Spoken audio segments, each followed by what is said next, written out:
দেশের প্রধান বিচারপতিকে লক্ষ্য করে জুতো ছোড়ার চেষ্টা, আদালত অবমাননার মামলা শুনবে সুপ্রিম কোর্ট। সুপ্রিম কোর্টের প্রধান বিচারপতি ভূষণ রামকৃষ্ণ গাভাইকে লক্ষ্য করে জুতো ছোড়ার চেষ্টার ঘটনায় আদালত অবমাননার মামলা দায়ের হতে চলেছে। আইনজীবী রাকেশ কিশোর ওই ঘটনায় অভিযুক্ত। তার বিরুদ্ধে আদালত অবমাননার মামলা দায়ের করার অনুমতি দিয়েছেন গোটা অ্যাটর্নি জেনারেল আর ভেঙ্কটরমণি। গত সপ্তাহে খাজুরাহের মন্দিরে বিষ্ণু মূর্তি উদ্ধার ও সেই মূর্তির প্রতিষ্ঠা সংক্রান্ত মামলায় প্রধান বিচারপতির মন্তব্য নিয়ে প্রবল আপত্তি জানিয়েছিলেন আইনজীবী রাকেশ কিশোর। প্রধান বিচারপতির মন্তব্যে ক্ষোভ প্রকাশ করে তিনি তাকে লক্ষ্য করে জুতো ছোড়ার চেষ্টা করেন।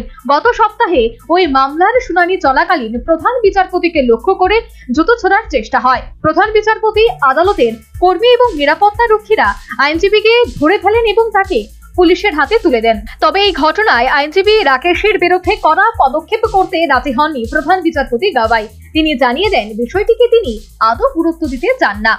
বৃহস্পতিবার সুপ্রিম কোর্টের বার অ্যাসোসিয়েশনের সভাপতি এবং প্রবীণ আইনজীবী বিকাশ সিং এবং দেশের সলিসিটর জেনারেল তুষার মেহতা আদালত অবমাননার বিষয়টি উত্থাপন করেন বিচারপতি সূর্যকান্তের ডিভিশন বেঞ্চে। প্রধান বিচারপতির পরে সুপ্রিম কোর্টের দ্বিতীয় সিনিয়র বিচারপতি সূর্যকান্ত। তার ডিভিশন বেঞ্চে ছিলেন বিচারপতি Joymalya Bagchi.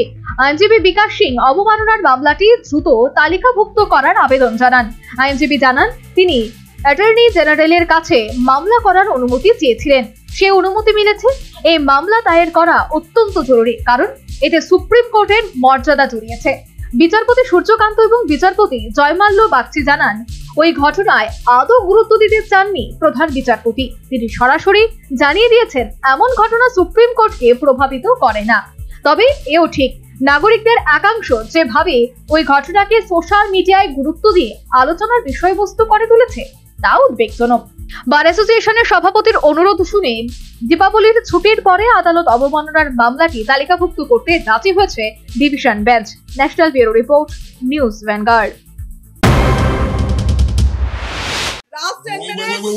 A+B, the whole square equals A square, B square, 2AB, time's up. 5 more minutes there. I've got so much time and peace of mind. Life's feeling fine. My time to shine. At SIP Abacus, we build math foundation and improve academic performance. SIP Abacus,